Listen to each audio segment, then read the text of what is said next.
Sandeep Singh Naruka and welcome to Naruka online classes. दोस्तों आज की इस वीडियो में हम क्लास 8 मैथ्स चैप्टर नंबर 2 जो कि है linear equation in one variable, यह पूरा चैप्टर पढ़ने वाले हैं। और हाँ, आपके लिए खुशखबरी भी है इस चैप्टर के अंदर। क्या है दोस्तों, इस चैप्टर को मैं आपको पूरा तो पढ़ाऊंगा ही पढ़ाऊंगा। तो चलिए वीडियो को स्टार्ट करते हैं। तो दोस्तों सबसे पहले हम linear equation in one variable का दोस्तों एक बेस जो है वो हम पकड़ते हैं, यानी कि हम सबसे पहले इसका इंट्रोडक्शन पढ़ेंगे।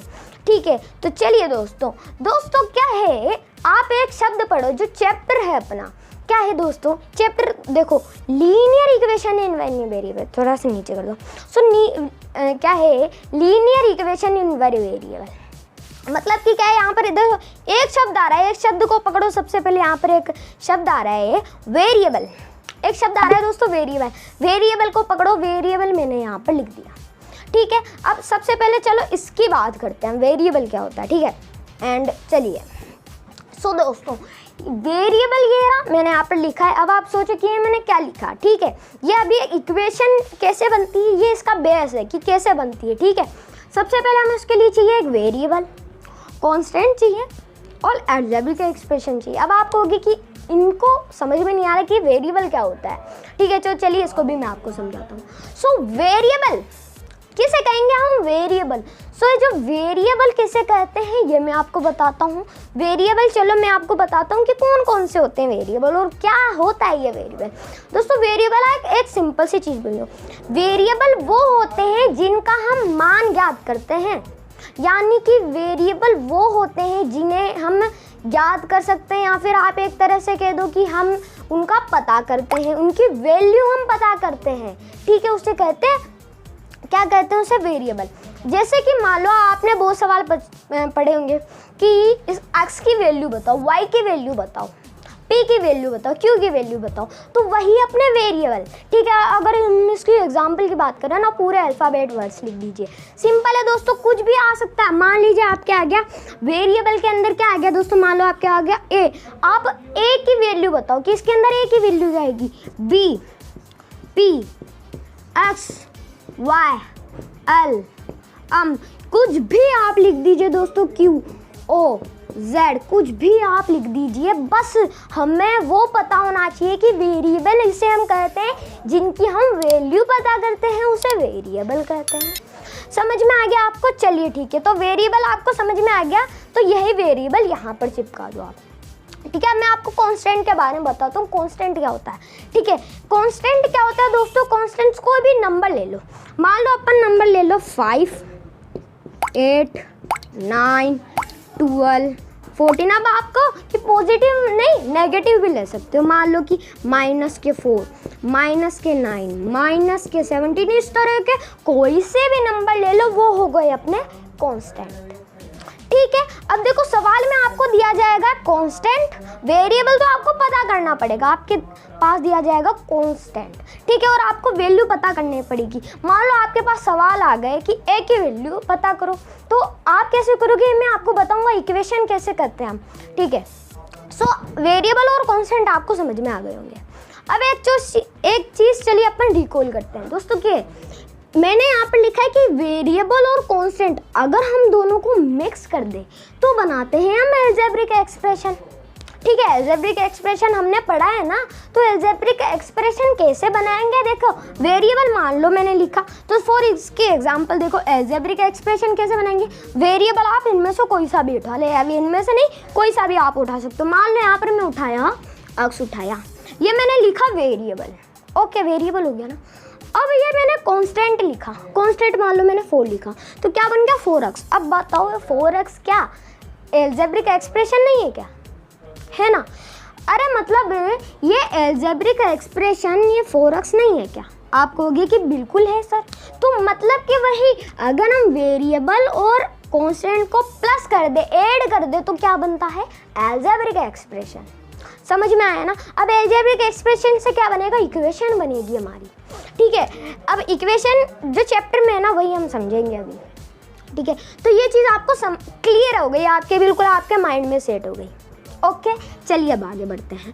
आगे क्या है दोस्तों, मान लो ये 4x है। अब इसी को मैंने बड़ा चढ़ाकर और लिख दिया दोस्तों, फिर मैंने 4x + 5 लिख दिया मैंने। तो ये क्या बन गया, ये अब बन गई अपने पूरी अलजेब्रिक एक्सप्रेशन, वो भी 2-2 टर्म वाली। ठीक है, तो ये अपने यहाँ पे सीख लिया, वेरिएबल और कांस्टेंट ये दोनों अपन ने सीख लिया। अब अपन को एक चीज़ ध्यान करनी पड़ेगी, जिस टर्म, जी हाँ दोस्तों, वेरिएबल और कांस्टेंट आपको बिल्कुल समझ में आ जाएंगे। ठीक है, अब अलजेब्रिक एक्सप्रेशन भी तो आपको आती होगी, सिंपल ही है। अब हम पढ़ेंगे टर्म के बारे में, क्योंकि इसके अंदर टर्म भी बहुत इंपॉर्टेंट है। सो चलिए टर्म को समझते हैं अब हम। टर्म क्या होता है मैं आपको बताता हूँ। टर्म होता है जैसे कि मान लो आपके पास एक शब्द है 5, एक शब्द है 14। ठीक है, तो ये क्या अलग अलग टर्म है, 5 एक अलग टर्म है, 14 एक अलग टर्म है। उसी तरह देखो यहाँ पर मैंने शब्द लिया 4x + 5। ठीक है, सो देखिए 4x + 5 लिया तो 4x एक टर्म है और 5 दूसरा टर्म है, तो 2 टर्म हो गए ना। उसी तरह देखो टर्म, मान लो देखो मैं आपको बताता हूँ 1 टर्म वाले। अब 1 टर्म वाले कौन से, मान लो आप 4x, ठीक है, या फिर आप मान लो 5y, ठीक है, 6p है ना, या फिर 9z। आप इस तरह से कुछ भी लिख लो, तो ये हो गए 1 टर्म वाले, क्योंकि ये बस एक ही टर्म है ना। ठीक है ना, क्योंकि इसके अंदर ओनली वेरिएबल और कांस्टेंट दोनों है। ठीक है, तो वो एक टर्म बन गया। और अगर हम बात करें कि डबल टर्म, यानी कि 2 वाले टर्म, तो 2 वाले टर्म कौन कौन से आ गए दोस्तों, 2 वाले टर्म है मैं आपको बता दूं। देखो कौन कौन से आ गए, जैसे कि 4x + 5, यहाँ पर ये एग्जाम्पल लिख देता हूँ 4x + 5। ठीक है, या फिर आप कोई भी लिख दो, मान लो 6y - 4, ये मैंने लिख दिया। या फिर आप जो भी आपके मन में आए कि भाई मेरे मन में तो आया 14 माइनस क्या लो, चलो ठीक है 14z - p, चलो 1p, ये मैंने लिख दिया। तो दिस इज क्या, ये भी एक टर्म बन गया ना यार, क्योंकि कैसे बना, एक टर्म एक टर्म एक टर्म एक टर्म एक टर्म एक टर्म बन गया ना। तो दिस इज आपको टर्म भी समझ में आ गया होगा। अब चलिए आगे नेक्स्ट टॉपिक पर बढ़ते हैं, जो कि है 1 वेरिएबल। अब एक चीज़ का गौर दिया, चैप्टर को फिर से मैं आपको बता देता हूँ। चैप्टर है अपने लीनियर इक्वेशन इन 1 वेरिएबल। क्या है दोस्तों लीनियर इक्वेशन इन 1 वेरिएबल? इसके अंदर एक चीज़ पता है आपको क्या, एक शब्द आ रहा है लीनियर। चलो लीनियर तो हमने पढ़ लिया, ये सारी चीज़ें हमने पढ़ ली, लीनियर इक्वेशन अभी हम पढ़ेंगे। एक शब्द यहाँ पर आया दोस्तों वेरिएबल। वेरिएबल मैंने आपको बता दिया, अब आया 1 वेरिएबल। 1 वेरिएबल का मतलब क्या है, चलिए वही तो समझना है। चैप्टर हमारे लीनियर इक्वेशन इन 1 वेरिएबल, एक चर वाले रैखिक समीकरण। जी हाँ दोस्तों, देखो अब इसको कैसे आप पढ़ोगे दोस्तों, 1 वेरिएबल चैप्टर में आ रहा है ना। 1 वेरिएबल क्यों आ रहा है, चलो मैं आपको बता देता हूँ। 1 वेरिएबल कौन कौन से होगा, मान लो आपने लिखा 13x + 4, so this is 1 variable. 1 variable कैसा है पता है, चलो 4 क्या हो गए, कांस्टेंट हो गए, समझ में आ गया कांस्टेंट। और 13 क्या हो गया, ये भी कांस्टेंट हो गया। 4 हो गया, ये जो अक्स बचा है ना, ये अक्स क्या है, अक्स इज दी वेरिएबल। सब कितने अक्स है, अक्स की पावर कितनी है, अक्स की पावर है अपने 1। कितनी पावर है, अक्स की पावर 1 है। अगर हमारे पास वेरिएबल की पावर 1 होगी तो वो क्या होगा, वो होगा हमारे 1 वेरिएबल। ठीक है, तो इसकी पावर, अक्स की पावर कितनी है, 1 है। ठीक है, मान लो 13 की पावर कितनी है, तो आप कह सकते हो कि 1 है, क्योंकि एक बार है 1 तो अपना लिखेंगे नहीं, क्योंकि वही। अब 2 वेरिएबल की भी बात करते हैं। 2 वेरिएबल के अगर मैं एग्जाम्पल की, इसी एग्जाम्पल को 2 वेरिएबल में कन्वर्ट कर देता हूँ। मान लो 3x माइनस, चलो प्लस लिख देता हूँ अगर आपको कोई भी दिक्कत वाली बात हो, 4z। क्या चीज़ चेंज करी है मैंने, यहाँ पर ओनली 1 वेरिएबल था और यहाँ पर कितने वेरिएबल, 2 वेरिएबल है। सो दिस इज चैप्टर क्या है, 1 वेरिएबल, यानी कि लीनियर इक्वेशन इन 1 वेरिएबल। मतलब कि हमें इस चैप्टर के अंदर कितने वेरिएबल के सवाल मिलेंगे, ओनली 1 वेरिएबल के। बाकी आप जैसे 9th में क्लास जाओगे, 9th 10th में जाओगे, तब आपके 2 वेरिएबल आ जाएंगे। सो इस वीडियो में हम मतलब कि पूरे इस चैप्टर के अंदर हम ओनली 1 वेरिएबल वाले ही क्वेश्चन आंसर करेंगे। ये चीज़ आपको क्लियर आ गई। सो दिस इज, आपको ये पूरा इसका बेस आपको समझ में आ गया होगा। सो मेरे हिसाब से आपको समझ में आ गया होगा कि इक्वेशन कैसे बनती है दोस्तों, वेरिएबल और कांस्टेंट को मिलाकर अलजेब्रिक एक्सप्रेशन बनता है और अलजेब्रिक एक्सप्रेशन से वो क्या बनती है अपने इक्वेशन। ठीक है, सो दिस इज बेस्ट इस चैप्टर का। और अब हम पढ़ते हैं सॉल्विंग इक्वेशन। सो चलिए दोस्तों, अब हम पढ़ने वाले हैं सॉल्विंग इक्वेशन को, यानी कि अभी हमने पूरी रामायण पढ़ी थी कि इक्वेशन क्या होती है, इक्वेशन कैसे बनती है, तमाम चीज़ें। ठीक है, वेरिएबल वगैरह सब हमने कांस्टेंट सब पढ़े थे। और अब हम पढ़ते हैं इक्वेशन बनती कैसे है, उसे सॉल्व कैसे करते हैं। तो सबसे पहले आपको पता होना चाहिए कि इक्वेशन दिखती कैसे है। ये तो आपको देखो बचपन से ही आप पढ़ते आए होंगे छोटी छोटी क्लासेस में, इस तरह की होती है इक्वेशन। यहाँ पर भी देख लो, ये इक्वेशन है एक, है ना। अब इसको हम सोल्व करेंगे। जी हाँ दोस्तों, इसे हम सोल्व करेंगे, बस 5 मिनट में सोल्व कर लेंगे। 5 मिनट तो क्या दोस्तों, फटाफट सोल्व कर लेंगे। मैं आपको बता रहा हूँ, देखो यहाँ पर क्या है, ये अक्स क्या है। ठीक है, मैं आपको यहाँ पर पूरी रामायण लिख के बताता हूँ, आपको लिखनी नहीं है। अक्स यहाँ पर है वेरिएबल, आपको कुछ नहीं लिखना। 2 और 5 यहाँ पर है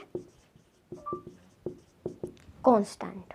ठीक है, और भी कुछ दिख रहा है यहाँ पर, ये सिंह किसका आता है, एडिशन का आता है, ये तो आपको पता ही होगा। ठीक है, 8 लिख देता हूँ यहाँ पर। ठीक है दोस्तों, ये चीज़ आपको समझ में आ गई कि अक्स यहाँ पर वेरिएबल है, और वेरिएबल क्या होता है, जिनका हमें मान ज्ञात करना होता है। मान किसका ज्ञात करना है, अक्स का। तो अक्स का मान कैसे ज्ञात करेंगे, देखो सिंपल सा, यहाँ पर देखो अक्स, तो अक्स इक्वल्स टू देख तो प्लस का 2 इधर जाएगा। क्यों जाएगा भाई, हमें भेजना पड़ेगा क्योंकि हमें तो इक्वेशन का सोल्व करनी है। तो आपको पता है ये वाली संख्या उधर जाएगी, अगर ये प्लस की है तो उधर जाके माइनस की हो जाएगी, माइनस की है तो उधर जाके प्लस की हो जाएगी, और अगर मल्टीप्लाई है कि उधर जाके डिवाइड की हो जाएगी, और डिवाइड की तो उधर जाके मल्टीप्लाई में हो जाएगी। ठीक है दोस्तों, ठीक है, ये अब देख लो, है ना, सिंपल सा। अक्स उतार लिया, ये प्लस का 2 उधर जाके माइनस में हो गया, तो 5 - 2 अक्स का मान कितना आ गया दोस्तों, अक्स का मान 3 आ गया। हट जाता हूँ, आपको दिख जाएगा बिल्कुल बढ़िया से। यहाँ पर मैंने उतार के आपको समझाया था, इसलिए कुछ ऐसा लगा, समझ में आया। अब चलिए यहाँ पर इसको समझते हैं। ओके ठीक है, सो देखो यहाँ पर भी वही चीज़ है, एक्स का मान निकालना, लेकिन यहाँ पर एक गड़बड़ी है भाई। यहाँ पर तो ये कुछ इस तरह है, 2 × x - 3 = 7। यार यहाँ पर तो देखो दो चीज़ें आ रही है दोस्तों। मेरे दोस्तों क्या क्या चीज़ आ रही है, एक यहाँ पर, अब आप कहोगे कि भाई यहाँ पर तो दो चीज़ें आ रही है, एक यहाँ पर x आ रहा है। ठीक है, चलो यहाँ पर x वेरिएबल आ रहा है। ठीक है, एक यहाँ पर मल्टीप्लाई आ रहा है, एक यहाँ पर माइनस का आ रहा है। भाई कुछ तो गड़बड़ी है, हमें समझाओ। मैं आपको समझाता हूँ दोस्तों। अरे मैं क्यों हूँ दोस्तों, देखो दोस्तों आपको करना क्या है, अगर ऐसे स्टेज आपके आ जाए तो मेरे दोस्तों बस सिंपल सा याद रखो। देखो पहले मल्टीप्लाई करें या फिर माइनस करें, ये भी सवाल उठता है आपको दोस्तों, पहले माइनस करना है। ठीक है, सो देखो 2x का 2x ऐसा का ऐसा, ठीक है, इजिकल्स टू कर दो, माइनस का 3 को हमने उधर भेजा, प्लस का हो गया, तो 7 + 3, तो 2x इजिकल्स टू 10 हो गया। यहाँ पर चलो मैं इसको बंद करता हूँ। सो 2x का मान 10 हो गया, लेकिन यहाँ पर 2 भी तो है, 2 भी तो हटाना पड़ेगा। हाँ बिल्कुल समझ में। अब ये 2 कैसे, चलो इसको तोड़ के लिखो, 2 × x = 10। अरे यहाँ पर इंटू है, इंटू उधर जाके क्या बनाया, इंटू उधर जाके डिवाइड में हो जाएगा, डिवाइड उधर जाके इंटू में हो जाएगा, मल्टीप्लाई में हो जाएगा। तो ये मल्टीप्लाई है ना, मल्टीप्लाई को उधर भेजोगे तो ये हो जाएगा डिवाइड में, अगर मल्टीप्लाई को भेजोगे। ठीक है, सो यहाँ पर देखो x का मान निकालेंगे, ये उधर जाएगा डिवाइड में हो जाएगा 10/2। ठीक है, अब काट दोगे, जी हाँ दोस्तों बिल्कुल आराम से काट दोगे इस चीज़ को। 2 की टेबल में कट गया 5 बार, तो x का मान आ गया 5। ये बन गई आपके इक्वेशन सोल्व। इसी तरह से दोस्तों बस ये 2 एग्जाम्पल लिया हूँ, बहुत सिंपल था ये, और थोड़ा सा ये हार्ड था। इसी तरह के बाकी बहुत ही सिंपल है दोस्तों, कोई भी दिक्कत वाली इसमें बात ही नहीं है यार, बिल्कुल सिंपल है। सो यहाँ पर ये चीज़ हमने पढ़ी, सोल्विंग इक्वेशन। सो दोस्तों अब अपन पढ़ते हैं क्रॉस मल्टीप्लेक्शन। जी हाँ दोस्तों, ये क्रॉस मल्टीप्लेक्शन। दोस्तों ऐसे कई सारे सवाल आते हैं इक्वेशन के, और यहीं पर हम चकरा जाके गिर जाते हैं। जी हाँ दोस्तों, लेकिन इसका भी सोल्व है मेरे पास। देखो दोस्तों यहाँ पर आपको क्रॉस मल्टीप्लेक्शन है, इसके अंदर देखो करना क्या पड़ेगा, आपको मल्टीप्लेक्शन करना पड़ेगा क्रॉस में। क्रॉस तो आप जानते हो इस तरह का होता है क्रॉस, बस देख लो यहाँ पर, देखो ये संख्या क्या है अपने पास, देखो यहाँ पर इसको गिनो कितने कितने यहाँ पर वेरिएबल ये है और ये है 2 वेरिएबल है। तो कोई दिक्कत वाली डरने वाली कोई भी बात नहीं है मेरे दोस्तों। देखो बराबर का जब भी निशान आ जाए तो मेरे दोस्तों समझ लो कि ये क्रॉस मल्टीप्लिकेशन होगा, मतलब कि ये आप इसको इससे इंटू करो और इसको इससे इंटू करो। ठीक है, चलिए इसको इंटू करते हैं। 8 को किससे इंटू करना है, यहाँ पर मैं ब्रैकेट लगा लेता हूँ, ठीक है, ताकि हमें बिल्कुल समझ में आए, है ना, नहीं तो आपके कंफ्यूज हो जाएगा x+1, ठीक है। और बराबर है तो बराबर मैंने लगा लिया। अब क्या है दोस्तों, अब इसको 3 से करना है तो 3, इधर क्या है 2x+3, यही है ना। अरे और क्या है, बस इतना ही है, बस इतना सही तो याद करना है दोस्तों। ये बन गई हमारी इक्वेशन। अब आप कहोगे ये कैसी इक्वेशन बनी है दोस्तों, देखो इसका मतलब है, इसको अगर मैं शॉर्ट फॉर्म में लिखूँ तो ये कुछ इस तरह आ जाएगी कि 8 × x+1, ठीक है। मैंने ब्रैकेट इसलिए लगाया क्योंकि देखो अगर ये तो प्लस का है ना, तो इंटू और प्लस हम चकरा जाते हैं, मतलब समझ में नहीं आता, इसलिए आपको ऐसे सवालों में ब्रैकेट लगाना होगा ताकि आपको बिल्कुल अच्छे से समझ में आ जाए। और अगर आपने नहीं लगाया तो मार्क्स भी कर सकते हैं। हाँ, मेरे माथे मत आना दोस्तों, ठीक है, ऐसे ही आपको करना है। अब आगे कैसे करोगे दोस्तों, देखो मतलब कि ये यहाँ पर कह रहा है ब्रैकेट का मतलब कि x को आपको, मतलब 8 को आपको 2 x से भी इंटू करना है और 1 से भी इंटू करना। अरे ये क्या है भाई, मतलब हमें 8 को x से भी इंटू करना है और 8 को हमें 1 से भी इंटू करना है। कैसे करोगे मेरे दोस्तों, ठीक है। अब करोगे कैसे दोस्तों, बस एक सिंपल है, इसको हटाऊँ मैं, है ना, सिंपल 8 को x से इंटू करो, यहाँ पर मैं लिखो 8x हो जाता है ना, 8 × x, तो लिख दो यहाँ पर बस 8x, ठीक है। अब यहाँ पर +1, 8 को 1 से क्या कर लो, इंटू कर लो, तो 8 × 8 लिख दे। अब आप कहोगे यहाँ पर प्लस लगाया माइनस लगाए, क्या लगाओगे, प्लस लगाओगे। ओके, यहाँ पर देखो कोई भी दिक्कत वाली बात नहीं है। अब आगे चलते हैं, बराबर का निशान है, बराबर लिखो, इसको भी इससे इंटू करो, 3 × 2 = 6x हो गया, है ना। अब 3 को इससे इंटू करो तो 3 × 3 = 9 + 9। अब बन गई ना इक्वेशन, अरे बन गई मेरे दोस्तों इक्वेशन, ये एक इक्वेशन हो गई, ये एक इक्वेशन हो गई, दोनों को सोल्व कर लो, ठीक है। x का मान निकालना है ना। अब देखो यहाँ पर आप कुछ कंफ्यूज नहीं हो रहे क्या मेरे दोस्तों, यहाँ पर लेकिन अलग अलग ही तो इक्वेशन बन गई, लेकिन यार इक्वेशन दिख कहाँ से रही है, इक्वेशन हमें दिख रही है लेकिन दिख नहीं रही है, ऐसी है। देखो दोस्तों, अगर यहाँ पर बराबर यानी कि इसके बराबर ये है, इसको मान लो हम LHS, इसको मान लो RHS, एक इक्वेशन बना डालो, ठीक है। अब देखो अब क्या करना है, ये 6x है, ये 8x है ना, एक प्रजाति के हैं यानी कि एक जैसे मिल रहे हैं। अरे देखो मान लो कि अलग स्कूल है, एक स्कूल के बच्चों को हमने अलग अलग ड्रेसें पहनानी है, एक को हमने रेड ड्रेस पहना दी, एक को हमने येलो ड्रेस पहना दी। अब इन दोनों ड्रेसों में अलग अलग है ना, लेकिन दोस्तों अगर एक स्कूल के बच्चे है ना, वो अलग स्कूल में चला जाएगा, ड्रेस तो वही रहेगी ना, मतलब सेम रहेगी, मतलब कि ये दोनों एक ही स्कूल के बच्चे हैं और हमें इस बच्चे को, वो उधर चला गया है उनके स्कूल में, इसे वापस इधर लेके आना है, ठीक है। सो क्या करोगे अब आप दोस्तों, इसको इधर लेके आ जाओगे, ठीक है, इस तरह से कर लेंगे तो क्या आ जाएगा दोस्तों, देखो 8x। अब आप कहोगे कि इसको इधर ले आएंगे तो प्लस लगेगा माइनस लगेगा, ये प्लस का इधर आके माइनस का लगे, माइनस बन जाएगा, याद रखो प्लस का उधर जाके माइनस बनता है, ठीक है, माइनस बनता है और माइनस उधर जाके प्लस बनता है, ये आपको रट रखे होंगे बिल्कुल आराम से, कोई दिक्कत वाली बात नहीं। अब क्या करना है, अब यहीं पे एक कंफ्यूजन होता है कि 8x और 6x तो हमने एक स्कूल के बच्चों को तो हमने रेड ड्रेस पहना दी, लेकिन ये जो दूसरे जो स्कूल के बच्चे हैं जो कि 8 और 9 है आपके सामने, इन्हें भी तो मिलना पड़ेगा, है ना, ये अलग स्कूल में चला गया, ठीक है, तो ये येलो ड्रेस के बच्चे हैं ना, तो इनको एक साथ लेके आना पड़ेगा। सो किसको लेके आए, चलो दोस्तों इसको इधर लेके आ जाए, ठीक है, ये इधर जाके किस में हो जाएगा, वही है ना, ये इधर प्लस है, इधर जाके माइनस में हो जाएगा, या फिर इसको इधर भेज दो, देख लो कोई बात नहीं है ना, देखो बात तो सेम ही रहेगी, 9 रहेगा, इसको उधर भेज दो क्योंकि छोटी संख्या है ना, इसलिए उधर भेज देते हो, प्लस का उधर जाके माइनस हो जाएगा, बात तो एक ही रहेगी बेटा, ठीक है, कैसे भी भेजो, लेकिन हमें सही फॉर्म में लगानी है। सो हमारे पास आ गया है दोस्तों, देखो 8x और 6x ये आपके पास है, काट नहीं सकते क्या दोस्तों, बिल्कुल काट सकते हो, 8x और 6x को बिल्कुल काट सकते हो। देखो x और x ये सिंपल मान लो, देखो एक x बचेगा अपने, ठीक है, 8 में से 6 गए तो 2, 2x। सिंपल दोस्तों, बस इतना सा करना है, इजिकल्स टू लगा दो, 9 में से 8 गए तो 1, यानी कि 2x इजिकल्स टू 1। बट अभी आंसर नहीं हुआ है, अभी ये 2 को भी तो हटाना पड़ेगा क्योंकि 2 इंटू एक्स इजिकल्स टू 1 है। तो x का मान निकालोगे तो क्या करोगे, इसको उधर भेज दोगे 1/2। और याद रखो कई सारे बच्चे ये मिस्टेक करते हैं, और हर पेपर में यही मिस्टेक करते हैं।